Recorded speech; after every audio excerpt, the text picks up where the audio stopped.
Før faring producerer solen nogle hormoner, som påvirker både kønsorganerne og dens adfærd.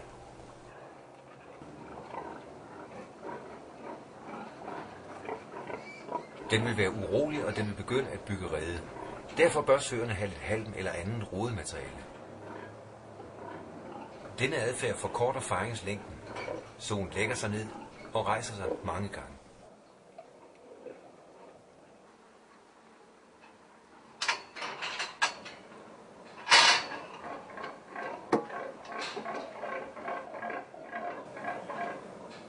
Lige før faringen begynder, lægger solen sig på siden.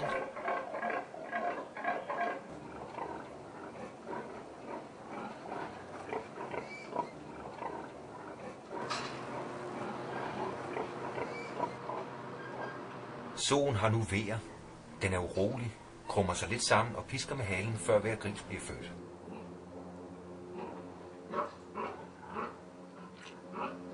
Under faringen frigøres hormonet oxytocin, som får musklerne i børn til at trække sig sammen for at presse fostrene ud. Desuden påvirker hormonet yveret og fremmer nedlægningen af mælk.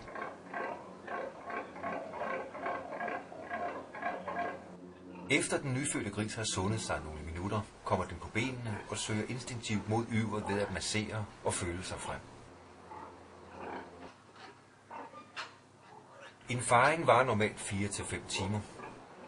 Som regel går der ca. 20 minutter mellem hver gris, men det kan svinge meget.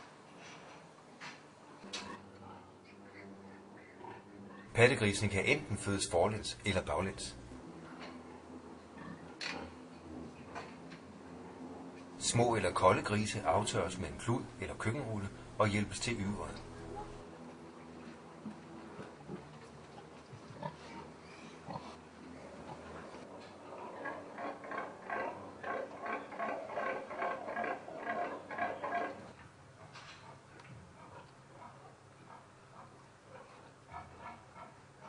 De fleste søer farer sent om natten eller tidlig morgen.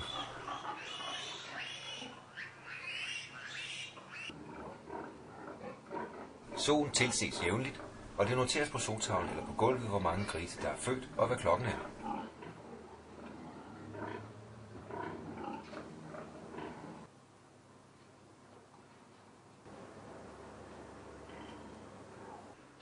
Er der ikke plads nok ved yveret til de mindste grise, kan det blive nødvendigt at spærre de største fra i smågrisehulen, efter de har fået råmælk.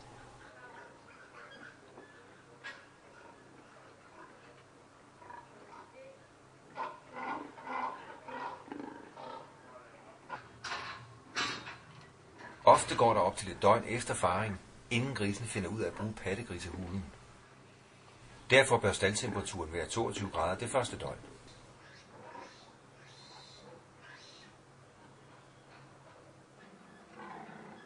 Efterbyrden er de fosterhænder, grisene har ligget i inden i soen, og den kan enten afgås samlet eller komme ud enkeltvis efter hver gris.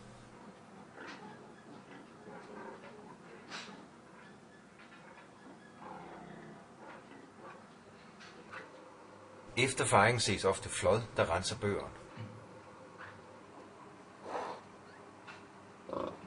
Ligger der en stor efterbyrd bag soen, og den roligt tager sig af sine grise, er faringen overstået.